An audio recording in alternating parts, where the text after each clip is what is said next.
하나님 말씀은 요한복음 8장 21절에서 30절 말씀까지 보겠습니다. 21절에서 30절 말씀 제가 읽도록 하겠습니다. 다시 이르시되 내가 가리니 너희가 나를 찾다가 너희 죄 가운데서 죽겠고 나의 가는 곳에는 너희가 오지 못하리라. 유대인들이 가로되 저가 나의 가는 곳에는 너희가 오지 못하리라 하니 저가 자결하려는가? 예수께서 가라사대 너희는 아래서 났고 나는 위에서 났으며 너희는 이 세상에 속하였고 나는 이 세상에 속하지 아니하였느니라. 이러므로 내가 너희에게 말하기를 너희가 너희 죄 가운데서 죽으리라 하였노라. 너희가 만일 내가 그인 줄 믿지 아니하면 너희 죄 가운데서 죽으리라. 저희가 말하되 내가 누구냐? 예수께서 가라사대 나는 처음부터 너희에게 말하여 온 자니라. 내가 너희를 대하여 말하고 판단할 것이 많으나 나를 보내신 이가 참되시며 내가 그에게 들은 그것을 세상에게 말하노라 하시되 저희는 아버지를 가리켜 말씀하신 줄을 깨닫지 못하더라. 이에 예수께서 가라사대 너희는 인자를 든 후에 내가 그인 줄을 알고 또 내가 스스로 아무것도 하지 아니하고 오직 아버지께서 가르치신 대로 이런 것을 말하는 줄도 알리라. 나를 보내신 이가 나와 함께 하시도다. 내가 항상 그의 기뻐하시는 일을 행함으로 나를 혼자 두지 아니하셨느니라. 이 말씀을 하시매 많은 사람이 믿더라. 아멘. 오늘 말씀은 반복되는 말씀이 이렇게 자꾸 계속되어서 읽어도 무슨 말인지 잘 모르겠어요. 아래서 땅 위에서 나는 너희들 못 오고 가고 어딜 가시고 하는지 하여튼 복잡한 내용인데 오늘 이 말씀이 세상에서 이렇게 귀중한 말씀을 예수님은 이렇게 쉽게 하셨는지 모르겠어요. 너무 소중한 말씀을 오늘 예수님께서는 들려주고 계십니다. 우리가 지금 이 사건의 내용을 다 알고 있습니다. 초막절이라고 하는 유대인들의 절기가 있죠. 이 절기에 지금 예루살렘에서 깜짝 놀랄 만한 일이 3건이 일어났습니다. 그 3건의 사건들의 전부 주인공이 누군가 하면 예수님이셨어요. 예수님이 그 소동을 일으키고 문제를 일으킨 그 사건의 주인공이셨어요. 도대체 무슨 일이 이 초막절에 수십만이 모인 예루살렘에서 일어났을까요? 여러분 무슨 일이 일어났을까요? 3건이 일어났는데 제가 이제부터 한 사람씩 물어보겠습니다. 자, 무슨 일이 일어났습니까? 물어본다고 하니까 갑자기 저를 다 보시는 분도 있고 갑자기 고개를 숙이시는 분도 있거든요. 첫 번째는 간음을 하다가 현장에서 붙잡혀온 현행범인 한 여인을 고소하는 사건이 있었습니다. 아주 새벽에 일찍이 종교 지도자들이 간음하던 그 현장에서 여인을 잡아와서 예수님 앞에 세운 사건이 있었죠.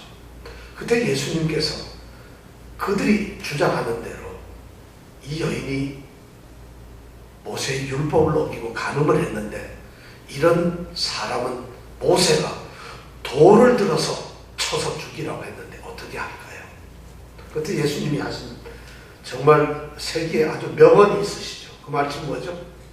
너희 중에 죄 없는 자가 먼저 돌로 치라. 그래서 그 고소 사건이 기각이 되고 말았죠. 그런 사건이 하나 있었어요. 또 어떤 사건이 있었냐면 두 번째도 역시 예수님이 주인공이신데 유대인들이 초막절 절기에서 물을 길어다가 제단 계단에다가 물을 쏟아붓는 그런 행사가 있었죠. 그 행사를 빗대어서 예수님께서는 장엄한 그 행사가 이루어지는 그 순간에 혼자 서서 소리를 높여서 내가 생수다. 이 물이 생수가 아니라 내가 바로 생수라는 말씀을 하셨어요. 그러면서 누구든지 목마르거든 내게로 와서 마시라.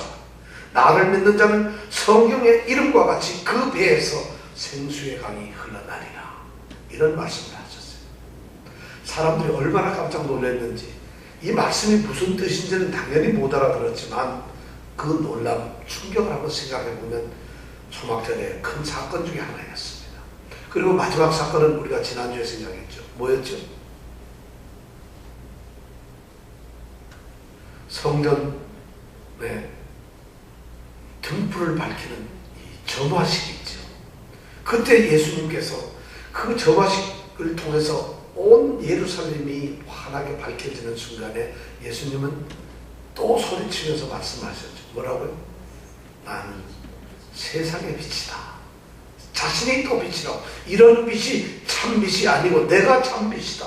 나는 세상의 빛이니 나를 따르는 자는 어두움에 다니지 아니하고 생명의 빛을 얻으리라. 이런 말씀을 하셨어요. 이 세 가지 사건은 예루살렘을 발칵 뒤집어 놓았을 것 같아요. 물론 예수님은 당시에 유명인이었습니다. 송중기보다 훨씬 더 유명한 사람이죠. 왜냐하면 갈릴리 유대 지방 할 것 없이 예수님의 그 평판과 예수님이 행했던 일들이 온 이스라엘에 다 알려졌기 때문입니다. 그러나 그를 만난 사람이나 본 사람들은 많지 않았어요.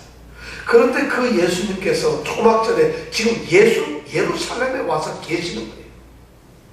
그래서 예루살렘에서 그 예수님이 사람들과는 전혀 다른 엉뚱한 행동, 특별한 행동을 하심으로 말미암아 예루살렘에 있는 종교 지도자들은 도대체 예수가 누군가?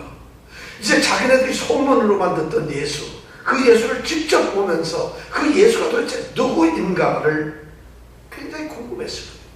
그래서 예수님의 자신의 정체성, 예수가 도대체 누구인가 하는 그런 문제로 예수님과 분쟁이 일어날 수밖에 없었다는 것이죠. 종교 지도자들은 도대체 예수 너는 누구냐? 도대체 당신이 뭔데 이런 일을 할 수가 있느냐? 당신이 누군데 생수라고 생명의 빛이라고 이렇게 소리를 지를 수가 있느냐?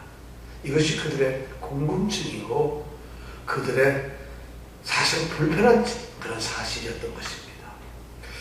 예수님께서 바로 그들의 그런 마음을 보시고 그들과 대화를 통해서 예수님 자신이 누구신가를 그들에게 말씀하시는 내용이 바로 오늘 읽은 성경 말씀입니다. 자, 여러분들 오늘 성경 말씀이 그런 내용이라면 여러분들은 아마 다 짐작을 할 것입니다. 그런데 예수님께서 그 유대 종교 지도자들을 향해서 처음 하시는 말씀이 이런 말씀이에요. 뭐냐면 나는 갈 것이다. 나는 간다. 너희는 나를 찾게 될 것이다. 그리고 너희는 너희 죄 가운데서 죽을 것이다. 그리고 너희는 내가 가는 곳에 오지 못할 것이다. 21절에 보면 예수님께서 그런 말씀을 하세요. 자, 예수가 누군가를 궁금하게 생각하는 그 유대 종교 지도자들에게 예수님이 하시는 말씀은 너무 엉뚱한 말씀이에요. 나는 간다. 너희는 나를 찾는다. 너희 죄 가운데서 너희는 죽는다. 내가 가는 곳에 너희는 오지 못한다. 도대체 이 말씀이 무슨 말씀일까요? 자, 이 말씀 어려운 말씀 하나도 없죠. 나는 간다. 너희는 찾는다. 너희는 죄 중에 죽는다. 내가 가는 곳에 너희는 오지 못한다. 이게 무슨 말씀일까요?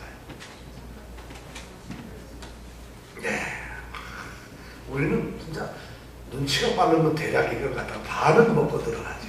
예수님이 이런 말씀을, 예수님이 나는 간다, 나는 갈 것이다 하는 21절에 이 말씀을 하는 것은 무슨 의미냐면 결국은 예수님께서 모든 사람의 죄를 대신 짊어지시고 십자가에 죽으실 것이라는 것이, 십자가에 죽으시는 것인데 그것이 끝이 아니고 결국에는 예수님께서 자기를 보내신 그 하나님 아버지의 본, 하나님이 계시는 곳으로 가실 것이라는 것이, 하나님이 계시는 곳, 거기가 어딜까요? 하나님 나라지, 하늘나라지. 그리로 예수님께서 가신다는 것이에요.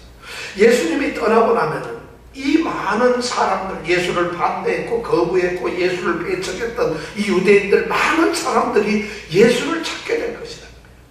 예수를 찾아야만 할 필요가 생기고 예수를 만나야 할 이유가 생긴다는 것이에요. 죄송하지만 우리는 예수를 만나는 이 강렬한 필요가 없어요. 예수님은 최고가 아니라 한 중간쯤 되시는 분이에요. 우리에게 삶에서 최고의 자리가 예수님이 아닌 경우가 많아요. 주 예수보다도 더 귀한 것은 많습니다. 우리의 찬양은 그래야 되잖아요.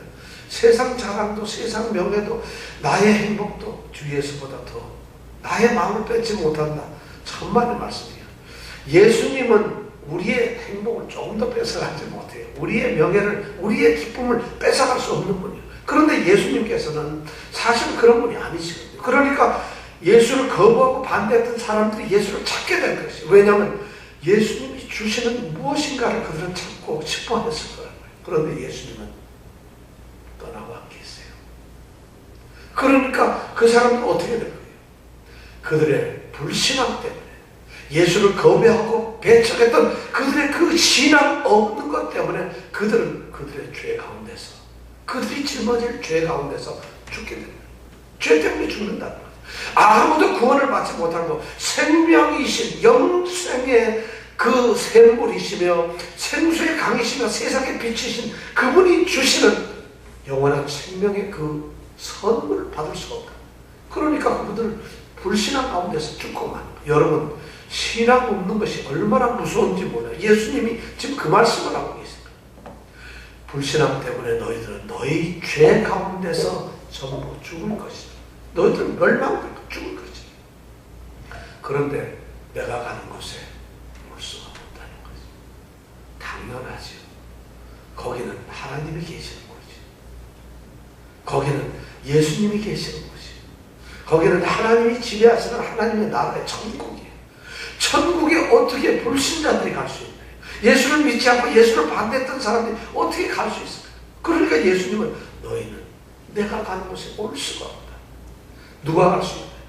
예수를 믿는 사람들, 예수를 믿었던 사람들, 예수를 믿고 예수를 주로 받아들였던 그 사람들만 거기를 올 것이라고 지금 예수님은 22절에 그 말씀을 하고 계세요. 우리는 이 말씀을 읽으면서 아, 예수님이 이 말씀을 하고 있구나 하는 것을 우리는 알 수 있어요.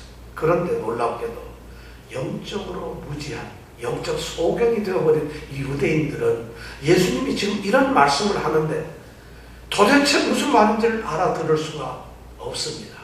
여러분, 정말 행복해 하시기 바라요. 우리가 만약에 2000년 전에 바로 그 예루살렘에서 그 자리에 있었으면 예수님이 이런 말을 했으면 똑같이 우리도 못 알아들었을 거예요.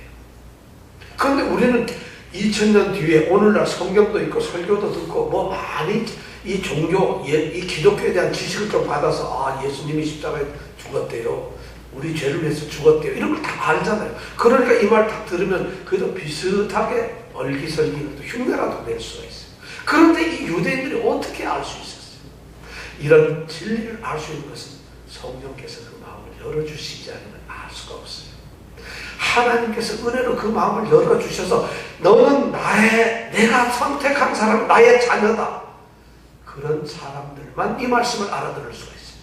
그러니까 유대인들은 영적으로 무지하고 소경이 되었기 때문에 도대체 이 말을 알아들을 수가 없어요.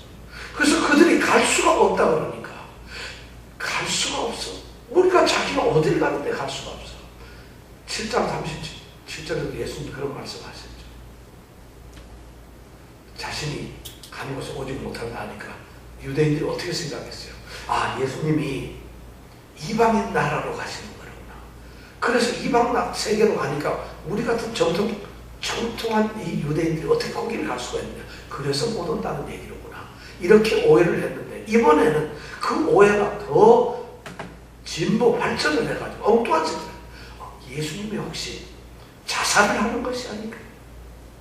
자결을 하고 스스로 목숨을 끊는 것이 아닌가? 이런 생각을 하게 된다는 거예요. 그게 무슨 말이냐면 그 당시 유대인들은 사람이 스스로 목숨을 끊게 되면은 가장 무섭고 어두운 지옥으로 떨어진다는 생각을 가지고 있었어요. 그렇기 때문에 예수님이 자살을 해서 그래서 갈 수 있는 곳이 그 가장 무섭고 그런 지옥이라면 자기네들 처음 선택된 유대인들, 종교 지도자들은 그것을 도저히 갈 수가 없잖아요. 아, 예수가 이제 드디어 이 세상에서 너무 힘드니까 자결을 하려고 하는 거라구나. 이렇게 엉뚱한 생각을 하고 있다고 오늘 성경 말씀은 이야기하고 있어요. 그런 어리석음에 대해서 예수님께서 드디어 입을 여시고 자신이 누구라는 것을 설명하시기 시작합니다.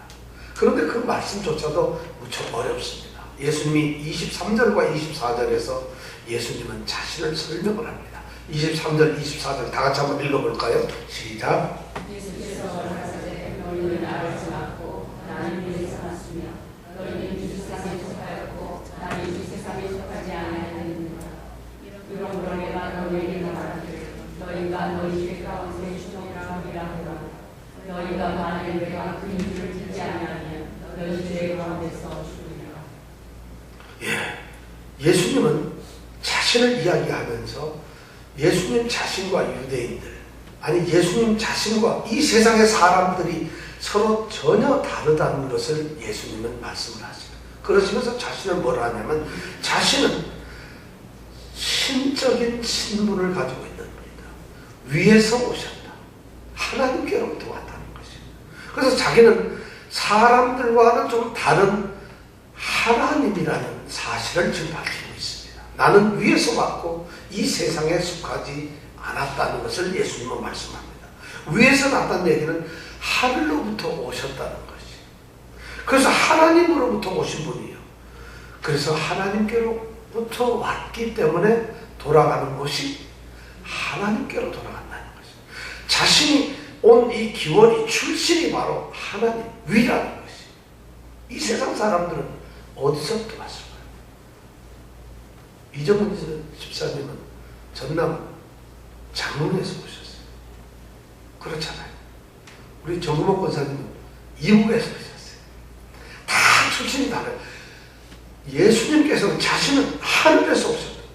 하나님이시라는 얘기라고. 그러면서 자신의 그 존재가 이 세상에 속한 그런 분이 아니라는 이야기를 하십니다. 그 얘기는 뭐예요? 하늘에 속해 있다. 영적인 세계에 속해 있다. 육신적인 세계에 이런 세상에 속해 있는 분이 아니라는 얘기예요. 그 말은 다시 말하면 그분은 죄가 없으시다.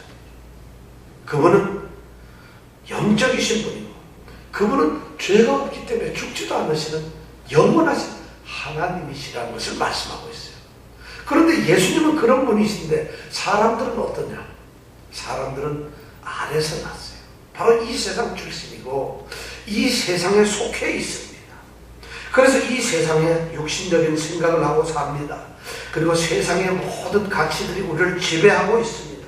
그렇기 때문에 이 세상 사람들은 세상에서 살다가 죄와 죽음의 권세 아래서 살다가 죽게 되는 그런 죄인의 모습을 가질 수밖에 없는 유한한 한계가 있는 존재라는 것을 예수님은 말씀하고 계세요. 그래서 예수님은 자신을 위해서 낳고 우리 인간들은 아래서 태어난 존재라고 이렇게 얘기를 하세요. 그러기 때문에 그들에게는 예수님이 필요하십니다. 그래서 예수님은 그런 사람들이 땅에서 났기 때문에 죽을 수밖에 없는, 죄 가운데서 죽을 수밖에 없기 때문에 예수님이 오셨던 것이에요. 그래서 그들에게 생명을 주시고 그들을 살리기 위해서는 그들이 반드시 해야 될 것이 있는데 그것이 뭐냐? 내가 그인 줄 믿으면 된다. 그래서 오늘 24절에 보니까 내가 그인 줄, 너희가 만일 내가 그인 줄 믿지 아니하면 너희가 죄 가운데서 죽으리라. 내가 그인 줄 믿지 아니하면 죽는다. 예수님은 바로 내가 하나님의 아들이라는 것을 너희들이 알길 바라는 것이에요. 여기서 내가 그이다, 내가 그다. 여러분, 이 말은 유대인들이, 종교 지도자들이 내가 그인 줄, 내가 그다 하는 이 말씀을 들으면 그 사람들은 갑자기 어떻게 하냐면 딱 하고 몸 자세를 딱 맞죠. 고추스럽습니다. 우리처럼 이렇게 떠들고 웃고 이러다가도 내가 그다 그러면 갑자기 그분들은 엄숙하게 웃지도 않고 고개 탁 들고 아주 경건하게 있습니다. 왜 그랬을까요? 내가 그다 하는 이 말씀이 갖는 의미 때문에 그래요. 내가 그다. 헬라어로는 에이고 에이미 이런 말인데, 나는 이다 이런 말. 나는 스스로 있는 자라는 말. 이거는 구약에서 이 말이 어떻게 쓰이는가 하면, 하나님이 자신을 나타낼 때 바로 내가 그다 이런 표현을 쓰고 계세요. 모세가 하나님께 부름을 받고 이스라엘 백성을 애굽에서 탈출시키고 해방시키려고 할 때 하나님께서 모세에게 많은 것을 명령하셨어요.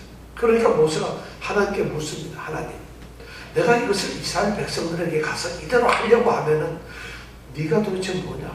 너 누구한테 들었냐? 이런 것을 물을 때 내가 대답을 해야 될 텐데 도대체 당신은 누구십니까? 하고 하나님께 묻습니다. 그때 하나님께서 하신 대답이 바로 이 말씀이에요. 내가 그다. 바로 하나님을 말씀하는 전형적 표현이 바로 내가 그다. 그러니까 유대교의 이 종교 지도자들, 바리새인들은 이 말이 나오면 너무 잘 하나님의 지금 이름을 얘기하고 있는 거기 때문에 그들은 긴장할 수밖에 없어요. 엄청난 거죠. 바로 예수님은 내가 그인 줄 너희가 믿지 아니하냐. 자신이 하나님의 아들이라는 것을, 자신이 어둠에 거하는 사람들을 위해서 생명의 빛 가운데로 지금 그들을 인도하고 구원하기 위해서 육신의 몸을 입고 이 죄 많은 세상에 와서 그들을 구원하기 위하여 하나님의 아들이라는 것을 믿지 아니한다면 너희는 죄 가운데서 죽을 것이라. 그 말씀은 내가 그인 줄 믿지 아니하면, 이 말이 예수님은 이 땅에 거룩한 어떤 말씀을, 그런 메시지를 전하기 위해서 오신 선지자가 아닙니다. 예수님은 훌륭한 인격을 갖추시고 훌륭한 성품과 능력을 가지신 어떤 종교 지도자가 아닙니다. 예수님은 바로 하나님의 아들이라는 것이죠. 자신이 하나님이라는 것이죠. 그 하나님 아들인 예수 그리스도를 믿으면은 너희들이 죄에서 죽지 않는다는 것을 지금 말씀하고 있습니다. 예수님은 지금 그 얘기를 이 사람들이 하고 있습니다. 그런데 이 사람들이 그 얘기를 듣고 난다면은 예수님께서 내가 그라고 말씀합니다. 내가 그인 줄 알았다. 이런 말씀을 하니까 그가 누구냐? 이 사람들이 지금 무지에서 묻는 것이 아니에요. 예수님이 하나님이라고 하는 이런 말씀을 하니까 네가 누구냐 하고 지금 경멸하는 거죠. 감히 하나님의 이름을 들먹이고 있는 것이. 그러니까 이 사람들이 경멸하면서 도대체 내 주제가 뭔데 하나님을 감히 들먹이냐? 내가 도대체 누구냐? 너는 뭐하는 좀 작잖아 이거예요. 지금 그렇게 물으면서 내가 누구냐 하고 25절에 묻고 있습니다. 그들은 예수가 또 지금 조롱을 합니다. 예수가 정상적인 사람이 아니라고 생각해요. 왜냐하면 그가 스스로를 누구라고 생각한다고? 하나님이라고 말하고 있습니다. 그때 예수님께서는 내가 누구냐고 조롱하는 그들 유대인들에게 예수님이 대답하시죠. 내가 누구라고 막 설명을 하시지 않고 예수님께서 아주 간단하게 대답을 하세요. 25절 한번 읽어볼까요? 뭐라고 대답하셨나요? 시작. 내가 누구냐? 예수께서 가실 때 나는 처음부터 너희에게 말하여 온 자라. 네, 자신이 누구라고? 나는 처음부터 너희에게 말해온 자다. 이게 무슨 말이에요? 나는 처음부터 너희에게 말해온 자다. 뭔 얘기를 했어요? 이 말도 굉장히 또 아주 의미가 있는 말씀. 예수님의 말씀은 이렇게 사실 굉장히 좀 쉽지 않은 말씀. 이 말씀은 뭐냐면은 처음부터 너희에게 말하여 왔던 분이다. 이 말은 예수님은 처음부터 계셨던 분이라. 처음부터 계셨던 분이고, 그리고 처음부터 계속 사람들에게 말씀되어져 왔던 분이라는 것이. 어떻게? 태초에 하나님께서 하나님과 함께, 예수님은 태초에 하나님과 함께 계셨던 분, 하나님의 아들이죠. 그런데 세상에 빛을 가져오기 위해서, 사람들을 구원하시기 위해서 성경에는 태초서부터 계속 이 땅에 구원자가 올 것이라고 예언되어 왔는데, 바로 그렇게 말하여져 온, 그렇게 예언되어 온 그 사람이 누구냐고? 나라는 것이에요. 이 말씀, 내가 처음부터 너희에게 말해온 그 사람이라는 것을 예수님이 그렇게 말씀하셨어요. 그렇게 예수님께서 말씀을 하니까 이 사람들은 깜짝 놀랐는데, 그 다음 예수님 말씀이 엄청난 얘기. 26절에 한번 읽어볼까요? 시작.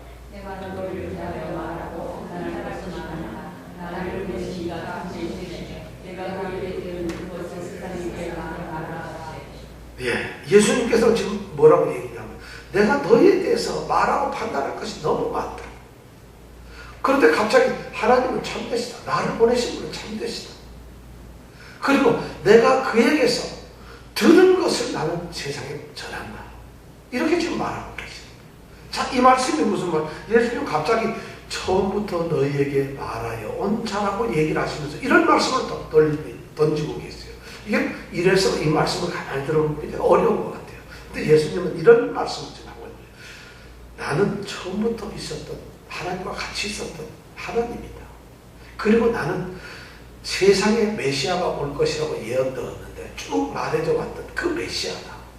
그렇기 때문에 나는 이 세상 사람들에 대해서 모든 것, 그들의 죄와 그들의 모든 잘못된 것, 그들의 그런 모든 것, 판단, 말 이런 것을 나는 다 알고 있다는 거죠. 전부 다. 왜냐하면 그분은 처음부터 사람을 만드신 분이었고 하늘에서 사람을 모든 것을 지켜보셨던 분이었기 때문에 사람들의 어느 것 하나도 모르는 게 없는 분이세요. 그런데 그 하나님, 그분은 왜냐하면 창세부터 계셨던 분이니까요. 그런데 그 하나님께서는 이 예수님께서는 그래서 그들의 죄가 어떻다는가 그걸 이미 다 알고 계셨어요. 그렇기 때문에 예수님이 사람들을 향해서 내리는, 사람들을 향해서 말씀하시는 그 판단과 말씀, 그 내용은 참될 수밖에 없다는 것이에요. 왜냐하면 예수님을 보내신 하나님 아버지가 참되시기 때문에. 그리고 예수님께서는 자신의 얘기를 하는 것이 아니라 하나님께서 자신에게 가르쳐 준 말, 하나님이 예수님에게 전하여 준 말, 이 말을 해라. 들은 대로, 가르침을 받은 대로, 그리고 들은 것 말을 하기 때문에 예수님은 자신의 말을 하고 있지 않기 때문에 예수님의 말은 하나님이 참되신 것처럼 참되다는 것이. 그래서 예수님께서는 참되다고 말씀하셨어요. 사실은 예수님께서 이런 것이죠. 이미 하늘에서 계셨잖아요. 하나님과 함께 계셨잖아요.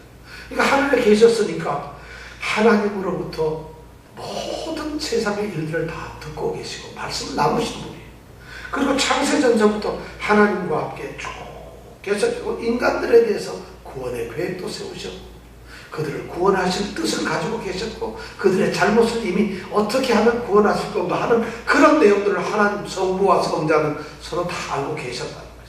그걸 알고 계셨는데 그 예수님께서는 이 땅에 오셔서 메시아로 오시고 구세주로 오셨는데 바로 그 아버지께서 자기에게 이거를 말해라 한 말씀하라고 한 그것만을 자기는 말하고 있다는 거죠. 그러면서 예수님은 자기가 말하는 것이 아니기 때문에 참되다는 것이죠. 예수님이 하시는 모든 말씀은 자기의 말이 아니라 하나님의 말씀이라는 것이에요. 예수님이 지금 그 말씀, 그렇기 때문에 하나님 말씀은 참된 것처럼 내가 하는 말은 너희들이 뭐라고 하든지 너희들이 어떤 생각을 하든지 내가 하는 말은 진리라는 거예요. 하나님의 말씀이라고 이런 얘기를 합니다. 이렇게 얘기하니까 유대인들이 또 깜짝 놀랍니다. 그게 도대체 무슨 말이에요? 우리도 지금 어려워 죽겠는데 이 유대인들이 얼마나 무슨 말인지 몰라요. 도대체 오늘 아버지 날이라서 아버지 날이기 때문에 오늘 하늘에 계신 아버지께 예배를 못 드리고 육신의 아버지를 위해서 오늘 못 오신 분도 혹시 있을지 모르겠어요. 예수님께서는 정말 이 아버지를 정말 잘 섬기는, 공경하는 그런 분이셨던 것 같아요. 왜냐하면 그분은 하나님과 늘 같이 있었거든요. 그런데 예수님께서 지금 아버지를 얘기하고 있는 것이에요. 유대인들에게. 자신이 함께 있었던 그 아버지에 대해서 이야기를 하고 있고 자기가 아버지와 함께 있었다면서 얘기하는데 유대인들은 그것이 아버지에 대한 것이 누군지를 잘 모르는 거예요. 그러니까 아버지에 대해서 알 수가 없는 거예요. 너무 답답한 이야기들이 예수님과 유대 지도자들 사이에 지금 오고 가고 있습니다. 그때 예수님께서 말씀을 하십니다. 내가 지금 말하고 있는 이 말의 의미와 이 말의 진실은 이것은 너희들이 곧 알게 될 것이다. 언제 알게 될 것인가? 그것을 예수님께서는 28절에 말씀을 하고 계세요. 28절 한번 읽어볼까요? 시작. 예수께서 가라사대 너희는 자를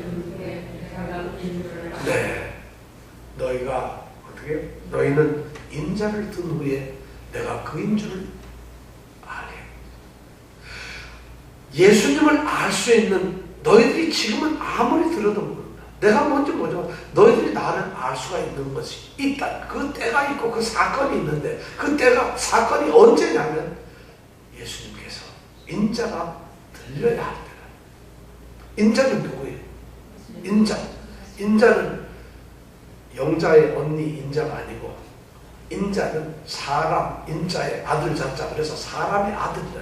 예수님이 자신을 말할 때 인자가 이렇게 말하셨어요. 예수님은 세상에 오셔가지고 하나님의 아들임에도 불구하고 자신의 호칭을 인자라고 부르셨어요. 사람의 아들이라고 부르셨는데 바로 인자는 예수님이에요. 너희는 인자를 들은 후에 인자를 든다. 이 들린다는 말이 너무 성경에 요한복음에 중요한 말이에요. 든다는 말이 뭐냐면 성경에서 요한복음에서 특히 든다고 하는 말은 유대인들은 그 당시에 든다 이 말을 딱 들으면 십자가에 매단다 이렇게 바로 이해를 했습니다. 그래서 십자가의 죽음을 이야기할 때 든다는 표현을 썼어요. 그러니까 예수님이 십자가에 어떻게 매달려 죽는다. 그럴 때에 비로소 너희가 내가 그인 줄 알게 된다는 거죠. 자, 이 든다는 말은 여러 가지 의미가 있습니다. 1차적으로는 예수님의 죽음을 얘기하지만은 십자가의 죽음을 얘기하지만 좀 더 포괄적으로 얘기한다면 예수님의 십자가에서 죽으시고 다시 부활하시고 그 다음에 하늘에 올리시고 이 올름까지도 이것이 전부 다 든다는 내용에 포함이 됩니다. 이 말씀은 유대인들이 예수님을 십자가에 매달 것이라는 말로 사용을 하고 있어요. 유대인들이 예수님을 매달 것이다. 그런데 이 말씀을 든다는 말을 가만히 보면 들리운다고 해서 수동태로 되어 있어요. 이거 굉장히 어려운 거. 수동태가 뭐죠? 내가 뭐를 직접 하는 게 아니고 남에 의해서 해지는 것이에요. 그러니까 예수님은 누군가에 의해서 달리신다는 것이에요. 그래서 이건 성경학자들이 누가 그럼 달 것이냐? 유대인이 아니라 하나님이 다시다. 하나님이 그를 십자가에 달는 거예요. 예수님께서는 하나님의 작정에 의해서 십자가에서 죽으신다는 것을 지금 얘기하고 있는 것이에요. 그렇게 했을 때에 비로소 십자가에 달리실 때에 그럴 때에 예수님은 영광을 받으시게 된다. 예수님의 고난, 예수님의 죽음은 다름 아닌 바로 영광의 일이고 영광의 길로 가는 길이에요. 그래서 예수님께서 요한복음에 제자들에게 말할 때 내가 영광을 받은 후에 이런 말씀을 하셨어요. 그 말씀을 하시면서 그 말의 의미는 뭐냐면 죽는다는 것을 그런 식으로 표현을 하죠. 이 하나님께서 예수님을 십자가에 들리고 매달은 이유가 뭘까요? 바로 자신의 영광스러운 자리로 왕의 귀환처럼 다시 하나님 나라로 돌아올 수 있도록 하기 위해서 그 영광의 자리로 오게 하기 위해서 예수를 십자가에 죽일 수밖에 없습니다. 정말 아이러니하죠. 왜? 예수님께서 이 땅에 오신 사명이 하나님께서 보내신 사명이 바로 그것이기 때문에 그분은 이 땅에 죽으러 오셨어요. 세상의 모든 아래서 태어나고 이 세상에 속한 사람, 그래서 자기 죄 가운데서 죽을 사람들을 살리기 위해서 십자가에 죽기 위해서 오신 거예요. 살리기 위해서 죽어야 되는 이런 운명을 가지고 예수님께서 태어나신 거예요. 아마 유대인들은 예수님을 십자가에 죽이게 될 것입니다. 그들은 곧 죽게 될 것이고 그때에야 비로소 이 예수님이 바로 그분이시구나. 이분이 바로 하나님의 아들이고 우리의 메시아구나 하는 것을 알게 될 것이라고 28절에서 이야기를 하고 있습니다. 내가 그라는 것을 알게 될 것이라. 내가 바로 하나님의 아들 메시아라는 것을 너희들이 알게 될 것이다. 그리고 또 뭐냐면 예수님은 또 뭐를 아냐면 그 다음에 보면은 또 내가 스스로 아무것도 하지 아니하고 오직 아버지께서 가르치신 대로 이런 것을 말하는 줄도 알리라. 이건 뭐냐면 아버지와 예수님 그 관계가 어떤 것이라는 것을 예수님께서 말씀하고 계세요. 예수님의 사역이 무엇이고 예수님은 아버지와 관계에서 어떤 관계가 있었고 무슨 일을 하신다. 그래서 왜 그분이 십자가에 달리셔야 했던가 하는 것을 비로소 너희들이 알게 될 것이라고 얘기해요. 예수님께서 이렇게 말씀을 자기를 이제 소개를 하셨어요. 유대인들은, 이 종교 지도자들은 이 말씀을 사실 이해하지 못하고 있습니다. 왜? 아직 들리질 않으셨어요. 십자가에 들리질 않았으니까 그들은 여전히 알 수가 없어요.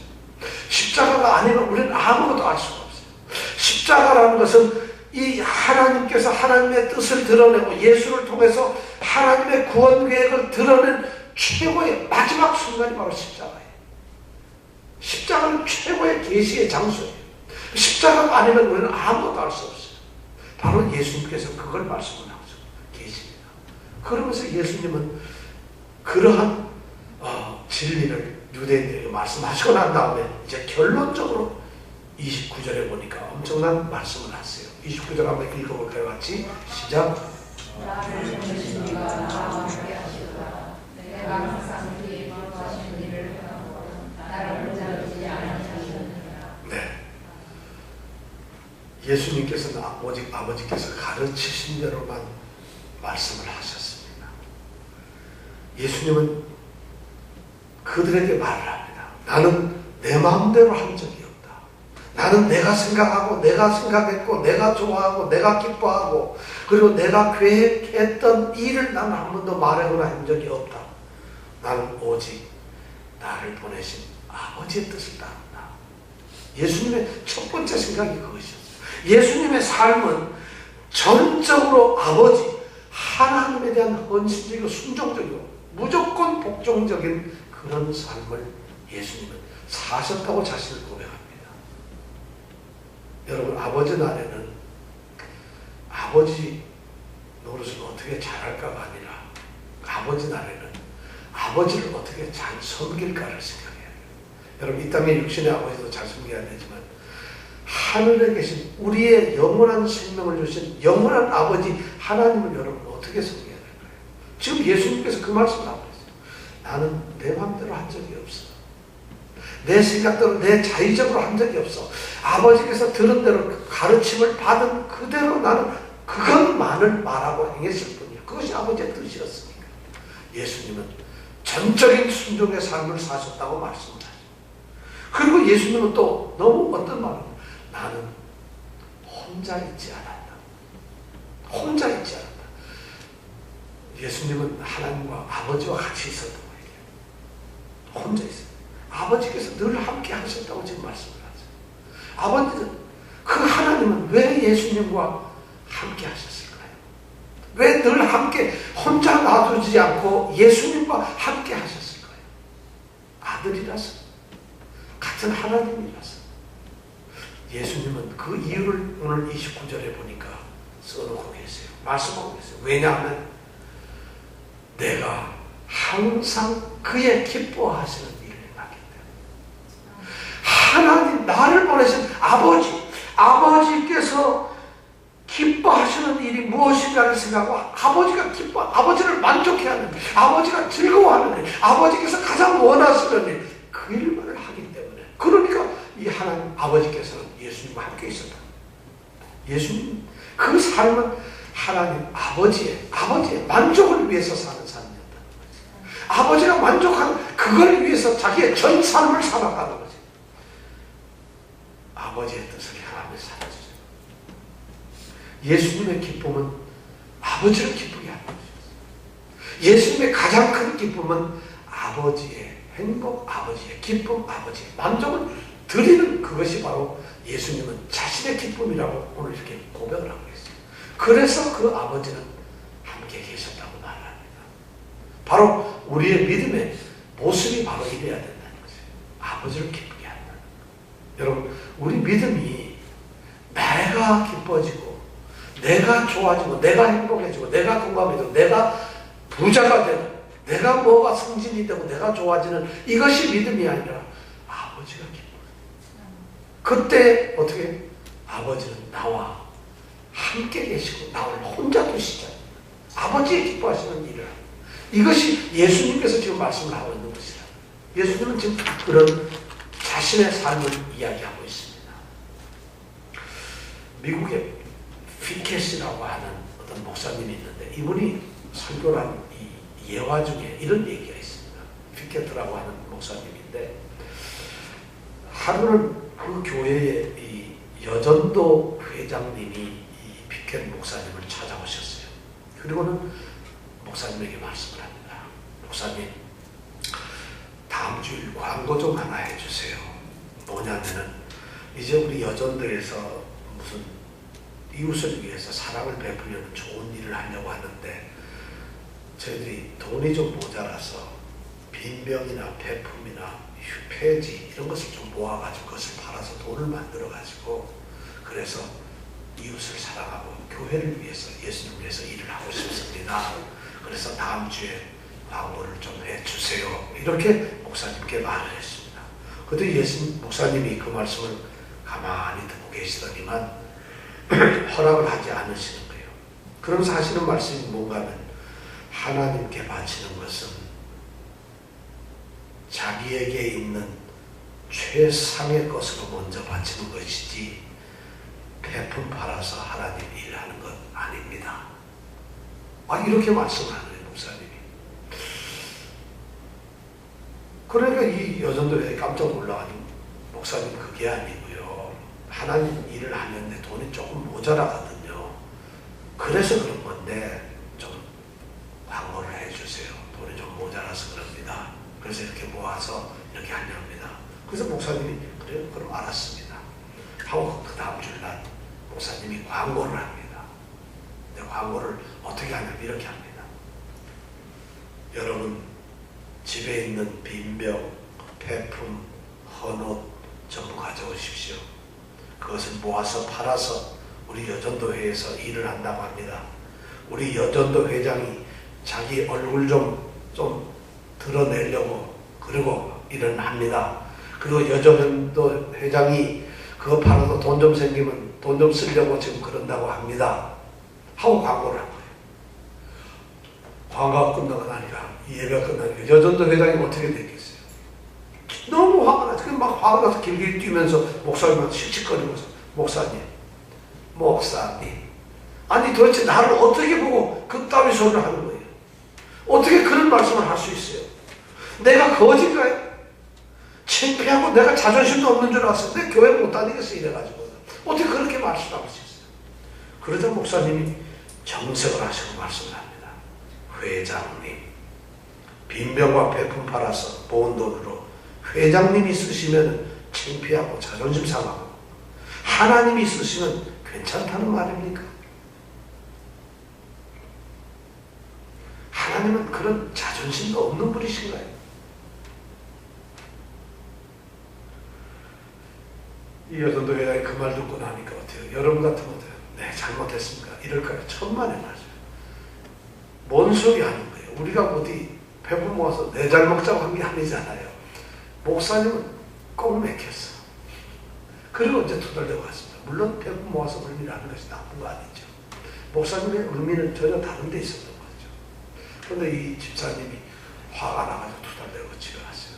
밤새 화가 나가지고 잠이 안 와요. 그러다 새벽녘에 잠이 들었어. 근데 꿈을 꾸었는데 요상한 꿈을 꿨어. 꿈에 천국에 갔어요. 천국에 딱 갔는데 자기네 교회 다니는 이정근 집사님 댁은 다이아몬드로 탁 지어지고 이정근하고 이름이 쓰여있어요. 또 어떤 권사님 집은 보니까 금으로 휘황찬란하게 되어 있어요. 근데 아무리 찾아봐도 자기 이름으로 된 집이 없는 거예요. 그래서 안내하는 사람은 내 집은 어디 있습니까? 천국에 있어야 될 거 아니야. 그랬더니 저 개혁과 제일 끝에 있는 데를 가리키면서 저기 가보라는 거예요. 거기 갔더니요. 병 조각으로 기둥 만들어 놓고 폐품 종이로 탁탁탁탁 지어놓은데 대문짝만한 간판으로 자기 이름을 거기다 다 써놔더라는 거예요. 이게 너의 집이다. 그리고 깜짝 놀랐잖아. 새벽에 일어나자마자 목사님께 전화해서 목사님 제가 드디어 깨달았어요. 이것이 아니군요. 그러니 이 피켓 목사님이 예화로 그런 얘기를 한다는 거예요. 사실 하나님을 기쁘시게 하는 것 이것이 최상입니다. 어떤 방법이든지 어떤 수단이든 이것이 중요한 게 아니라 우리의 목적은 하나님을 기쁘시게 하는 거죠. 이 예수님께서 지금 하시는 말씀이 내가 아버지가 기뻐하시는 걸 항상 하기 때문에 그러니까 하나님 아버지께서는 나와 함께 계신다. 우리에게 그런 믿음이 있길 원합니다. 우리가 하나님이 기뻐하시는 게 뭘까요? 여러분 하나님이 뭘 기뻐하시겠어요? 하나님은 도대체 어떤 것을 기뻐하시겠어요? 우리가 어떻게 하기를 예배 시간에 좋은 것을 기뻐하실까요? 아니 아버지 날 예배당에 안 오는 거 예배 안 듣는 거 그걸 더 좋아하실까요? 마지막으로 우리 바울 사도가 성도들에게 들려주시는 말씀을 우리가 읽으면서 오늘 말씀을 마치려고 합니다. 로마서 12장 1절 2절 말씀을 다 같이 한 목소리로 읽겠습니다. 시작. 그러므로 여러분에게 권합니다. 여러분의 몸을 하나님께서 구하시는 거룩한 산재물로 드십시오. 이것이 여러분이 드릴 영적 예배입니다. 여러분은 이 세대를 공부하지 말고 오직 마음을 새롭게 함으로 하나를 받아 하나님께서 사시고 기뻐하시고 원하시는 하나님의 뜻이 무엇인지 분별하도록 하시오. 다시 빌립보서 2장 말씀을 읽겠습니다. 시작. 여러분을 향해서 하나님의 주신 뜻에 따라 열받아나게 하시고 경험하게 하시는 분은 하나님이시니라. 무슨 일을 하든지 여러분은 불평이나 분별 없이